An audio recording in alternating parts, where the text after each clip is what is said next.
Bezat Hashem, se Deus quiser, hoje eu irei falar do Tratado Rosh Hashanah, Shalom Aleichem a todos, a página 2 do tratado. Eu quero estar citando aqui os 4 Ano Novo judaicos durante o ano, 4 Rosh Hashanah. E eu quero estar explicando em detalhes, alguns detalhes, como referência de cada um deles, quais as referências para cada um desses 4 Ano Novo judaico que nós temos. Tá? Estamos próximos de virarmos o ano, nosso mês de Tishrei, o ano de 5.776, e de 76 para 5.777. Tá? Só para lembrar que nós, judeus, temos apenas como referência o ano judaico civil, o ano gregoriano, que é o ano que foi instituído pelo Papa Gregório, por Roma. Nós apenas temos eles como referência no nosso calendário civil, no dia a dia. Mas nós respeitamos religiosamente, temos como base religiosa o Ano Novo judaico. Tá? Explicando aqui o Ano Novo de Tishrei, o mês de Tishrei, o nosso próximo Rosh Hashanah, nós lembramos a criação do homem, a criação do primeiro homem, de Adão. Tá? E ele também, aqui nós também citamos aqui o mês de Nissan, Rosh Hashanah, que é o segundo ano judaico do calendário dos nós judeus e Yehudi. A contagem serve como referência à contagem dos reinados dos reis Yehudi. E também como referência à ordem das festas. O primeiro dia do mês de Elul, a tiragem do Maaser, ou seja, o dízimo, o primeiro dízimo dos animais, servia na época do Beit HaMikdash como a referência a esta importante, a esse fato, ao dízimo dos animais.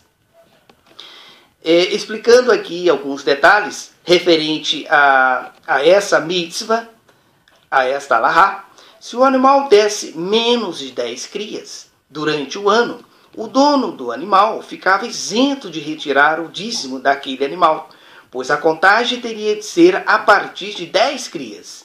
Aí sim, para cada um animal seria dizimado, para cada 10 animal seria dizimado 1. Tá? Então, ele tendo um animal, que aquele animal não tivesse 10 crias, ele ficaria isento de dizimar o dízimo em cima daquelas crias. Tá? Agora, o mês de Shevat, Ano Novo das Árvores, é um costume, quero aqui frisar, que nós, Yehudi, os judeus, já tem por essência, por natureza, o costume, a proteção à natureza. No mês de Shevat, no Ano Novo das Árvores, o judeu, o Yehudi, nós temos o hábito de plantarmos uma árvore. E o judeu sempre, desde o início, sempre teve a consciência da importância da preservação, a preservação da natureza, o bem que ela traz a nós mesmos e aos nossos descendentes, ao futuro de nossos filhos. Nós sempre tivemos a consciência ecológica. A Shemitah, quero falar um pouquinho da Shemitah, o descanso da terra, a cada 7 anos. Os anos são agrupados num grupo de 7 anos, multiplicando, no início do sétimo ano, nós, principalmente em Eretz Israel, na terra de Israel, é feito o descanso da terra. Ou seja, naquele ano é proibido o proprietário de terra em Israel, em Eretz Israel, não planta. Ele dá um descanso merecido, é uma mitzvah, uma alahá, uma ordenança que o Eterno assim nos concedeu, para que naquele 7º ano não se plante nada. A terra ela merece o descanso. eu quero aqui deixar bem claro o porquê de tanta coisa, o porquê de tantas pragas, porque devido à ambição do homem. A terra sem descanso, a terra produz espinhos, a terra produz pragas. Por isso Hashem o concedeu esse 7º ano para o descanso da terra. E também para a alimentação daqueles mais necessitados. Daqueles mais, a terra ela fica livre, você não pode, o agricultor ele não pode comercializar nenhum produto da colheita feita naquele ano. E multiplicando esses 7 anos por 7, nós chegamos a um total de 49 anos, que também é o ano da Shemitah. É comemorado, é guardado também o ano do descanso da terra. E especificamente no 49º e no 50º ano é o ano jubileu. Também não se trabalha na terra. Então, especificamente, o 49º e o 50º são 2 anos seguidos de descanso da terra. Aqui, a pessoa que planta, vamos falar aqui sobre o plantio de uma árvore frutífera. Ela espera até 3 anos para comer a fruta daquela árvore. Somente no 4º ano ela poderá comê-lo. E esse espaço de 4 anos é contado a partir de Rosh Hashanah. Ou seja, Rosh Hashanah serve como referência para o respeito, para a isenção, né? Ou seja, o espaço de tempo que se dá para comer os primeiros frutos daquela árvore. Pois antes disso, as frutas são orlá. Orlá, ou seja, orlá ela é imprópria para o consumo humano. A tiragem do dízimo das verduras que a pessoa colheu antes de Rosh Hashanah teria que ser retirado antes de Rosh Hashanah. Se a colheita fosse depois de Rosh Hashanah, ou seja, se eu colhesse depois de Rosh Hashanah, eu teria que tirar o dízimo depois, não podendo misturar os dízimos. Eu não podia, de forma alguma, misturar. Eu teria que dizimar no próximo Rosh Hashanah.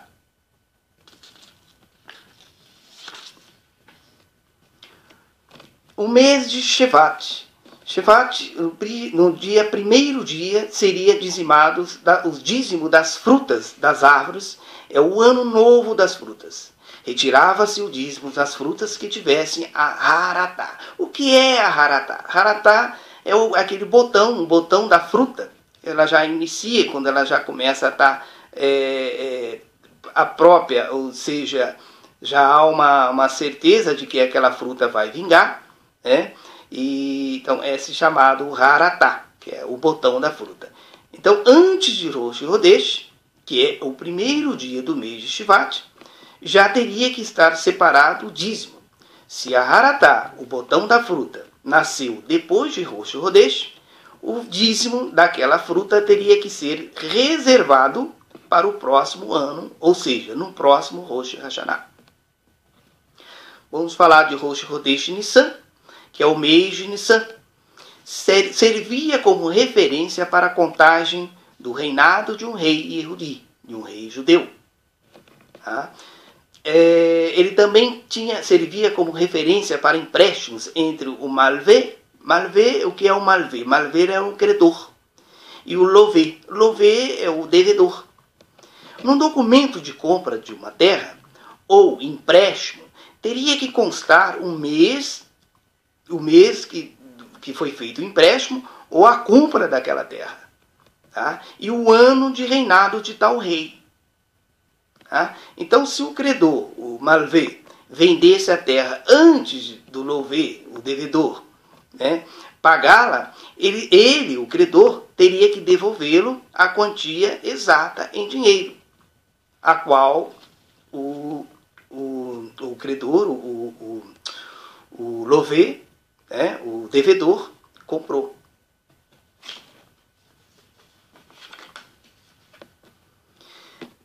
Citando um outro exemplo aqui, se um rei fosse coroado no dia 29 de Adar, um dia antes de primeiro Rosh Chodesh Nissan, primeiro dia do mês, e alguém comprasse uma terra no dia seguinte, que é de primeiro de Nissan, ou seja, um dia após o rei ter tomado posse.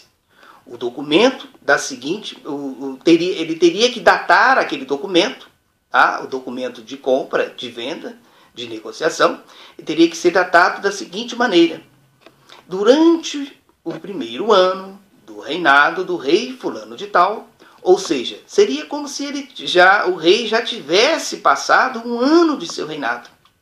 Neste caso, um dia de seu reinado seria como se já tivesse passado um ano de seu reinado.